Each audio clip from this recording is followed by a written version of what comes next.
I've some money, I'll pay. This is my money, not the store's.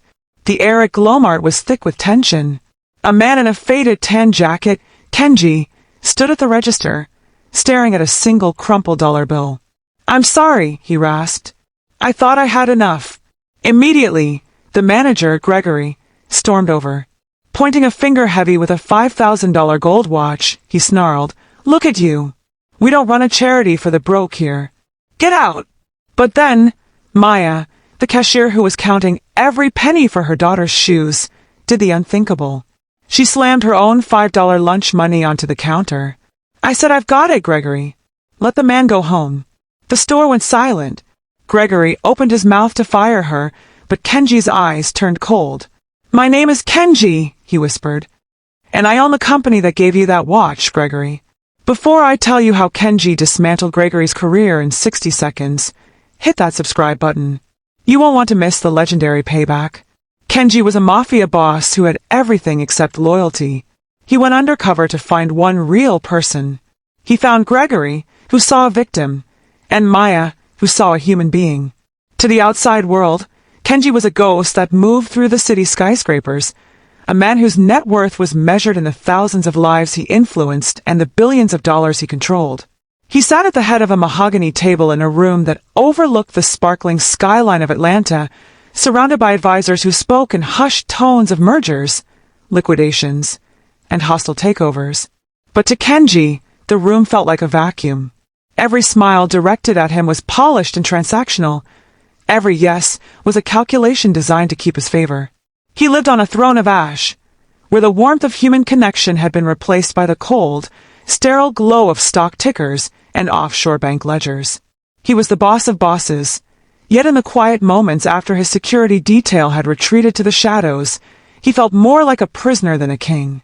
The weight of his empire had become a suffocating shroud. He remembered the 3 women who had once shared his life: Celine, who vanished when his shipping company hit a rough patch; Monique, who siphoned hundreds of thousands into her own pockets; and Adana, who was drafting a divorce settlement before he had even asked for her hand.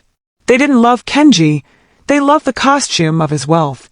As he stood by the floor-to-ceiling glass of his penthouse, his reflection seemed like a stranger's, a man who had everything but possessed nothing that was real. In the heavy silence of his home, the voice of his grandfather would often echo in his mind. He was a man who had built the family's foundation with his own hands, and he had once told a young Kenji, "A dragon in a gold cage is still a prisoner.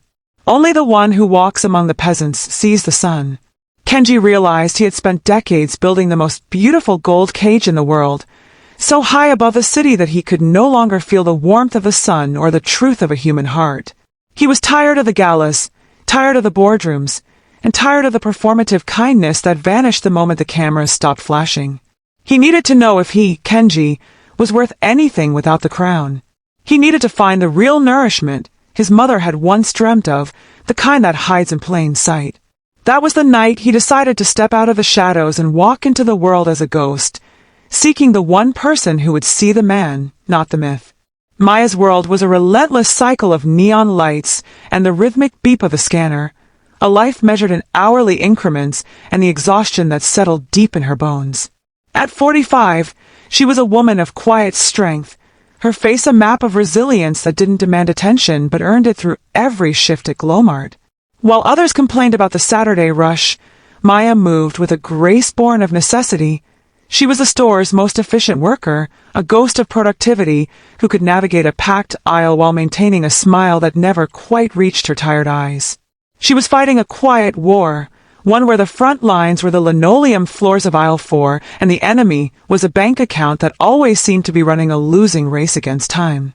Every extra shift and every successfully upsold loyalty card was a deposit into a dream she held closer than her own breath, her daughter's education. Maya lived in a small apartment where the heater rattled and the walls were thin, often skipping her own meals so her child could have a full stomach and the proper books for school. She was putting herself through the grueling pace of retail to ensure her daughter would never have to know the weight of an apron or the sting of a customer's condescension. To Maya, those pennies weren't just currency. They were the bricks of a future she was building by hand, one 24-hour cycle at a time. But the greatest obstacle in her war wasn't the workload, it was Gregory. The manager viewed Maya's excellence not as an asset to be rewarded, but as a resource to be plundered. He was a man who believed his status was a weapon, and he used it to steal the very commissions Maya earned through her sweat. When Maya reached her targets, Gregory would find clerical errors to reroute the bonuses to his own performance reports, all while wearing a gold watch that cost more than Maya made in a year. Whenever she tried to speak up, he would lean in close, his voice a polished threat, reminding her how easily she could be replaced. He held her job over her head like a guillotine, knowing she couldn't afford to let it drop. Maya swallowed her pride daily, cleaning up the messes he made and enduring his verbal barbs, all for the sake of the girl waiting for her at home. She was a soldier in a war no one else saw, holding the line with a pure heart and a weary soul, unaware that the dragon was watching from the shadows. The following Tuesday, Kenji shed the weight of his legacy and stepped into the humid afternoon air wearing a tattered tan windbreaker and shoes that had seen years of dust. He walked into Glomart not as a shadow who owned the land, but as a man seeking the sun in the most ordinary of places. He moved slowly through the aisles, his eyes sharp, observing the ecosystem of his own creation. He watched Gregory from a distance, seeing the manager preen like a vulture in a sharp suit, sneering at an elderly woman who was moving too slowly for his liking and snapping at a teenager for lingering near the electronics. Gregory moved through the store as if the linoleum were a red carpet, his gold watch catching the light as a badge of his perceived superiority over the common people filling the baskets. Kenji eventually gathered a few humble items, a bag of rice, some dried beans, and a small bottle of oil, and joined the long, restless line at Maya's register. He watched her work, noting the rhythmic precision of her hands and the way she offered a genuine, if tired, nod to every customer, regardless of the size of their purchase. When it was finally his turn, Kenji felt a surge of ancient adrenaline. As he reached to place his items on the belt, he allowed his grip to falter. The bag of rice hit the floor with a soft thud, and the bottle of oil rolled toward the feet of a nearby shopper. It was a minor mishap, a human moment, but for Gregory, it was the opening he had been waiting for to exert his dominance. The manager was there in an instant, his voice cutting through the store's background hum like a serrated blade. He didn't offer to help. Instead, he stood over Kenji, his face twisting into a mask of pure, unadulterated disgust. "Are you serious right now?" Gregory barked, his finger trembling with rage as he pointed at the mess. He launched into a tirade that was less about the spilled rice and more about the man standing before him. He spoke of vagrants and drains on society, his voice rising so that every shopper in the vicinity would hear his judgment. He claimed that people like him were the reason the neighborhood was going downhill, ruining the shopping experience for the respectable customers. Kenji stood in the center of the storm, his expression calm and humiliated, absorbing the venom of a man who thought he was crushing a ghost, while Maya's hand froze over the scanner, the shock in her eyes beginning to ignite into a protective fire. The store fell into a suffocating silence as Gregory's tirade reached a fever pitch, his insults echoing off the industrial shelving like lashes from a whip. He reached out to shove the groceries off the belt, but before he could make contact, a hand, small but unyielding, clamped onto his wrist. Maya stepped out from behind her register, her body a physical shield between the manager's fury and the man he was trying to break. "That is enough, Gregory," she said, her voice trembling not with fear, but with a righteous heat that seemed to raise the temperature of the entire aisle. She looked him dead in the eye, ignoring the shocked gasps of the surrounding crowd. "He is a human being, and he is a guest in this store. If you want him gone, you'll have to fire me first, because I won't stand by and watch you treat anyone like they're less than the dirt on your shoes." She reached into her apron, pulled out her last $5, the money meant for her daughter's milk, and pressed it into the register. "His groceries are paid for. Now back away." Gregory looked as if he might implode, his face turning a bruised shade of purple. He opened his mouth to unleash a final, career-ending threat, but he was silenced by a sound that didn't belong in a grocery store, the sharp, clear chime of a high-end satellite phone. Kenji, no longer stooped or trembling, pulled the device from his inner pocket and pressed it to his ear. "Saiku," he said, his voice dropping an octave into a cold, melodic command that made the hair on the back of the shopper's neck stand up. Bring the detail to the front. And bring the termination papers for the Cascade district manager. I found the rot. In the span of 30 seconds, the broke immigrant vanished, and the dragon emerged. The automatic doors hissed open as 4 men in charcoal gray suits flooded the store, moving with the synchronized lethality of a strike team. They ignored the crowd, forming a protective perimeter around Kenji. Gregory's hand dropped to his side, his knees beginning to buckle as the realization of his error began to dawn. Kenji stepped forward, his presence suddenly so immense it seemed to dwarf the towering shelves. He reached out and gripped Gregory's wrist, the one bearing the glinting gold watch. This watch was a gift from the parent company for excellence in leadership, Kenji whispered, his eyes as sharp as glass. But there is no excellence in a man who bullies the vulnerable.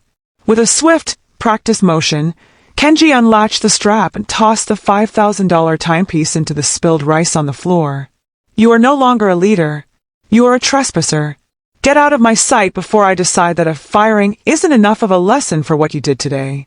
As Gregory was dragged toward the exit by the silent security team, Kenji turned to Maya, the coldness in his gaze melting into a look of profound, humbled respect.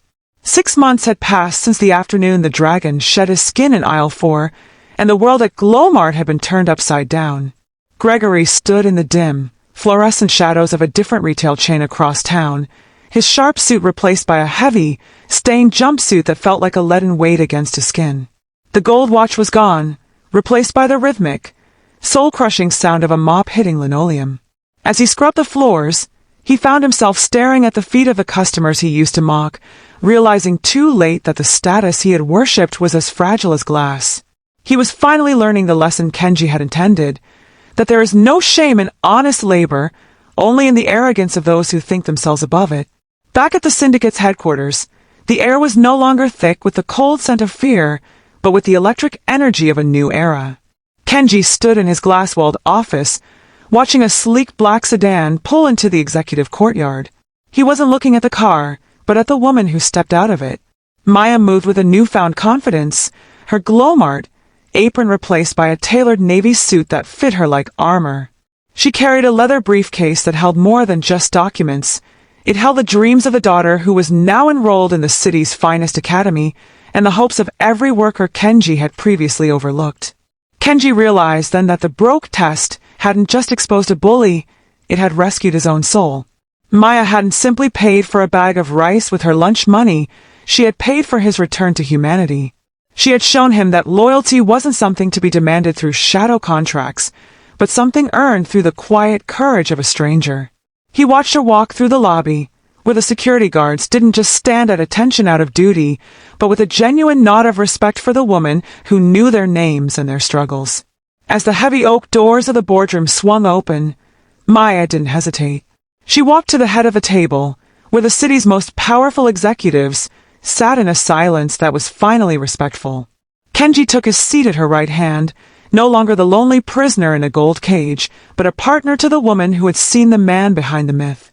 Maya laid her briefcase on the table, looked out at the assembly of suits, and began her first board meeting not with a talk of profit margins, but with a reminder of the people who kept their world turning.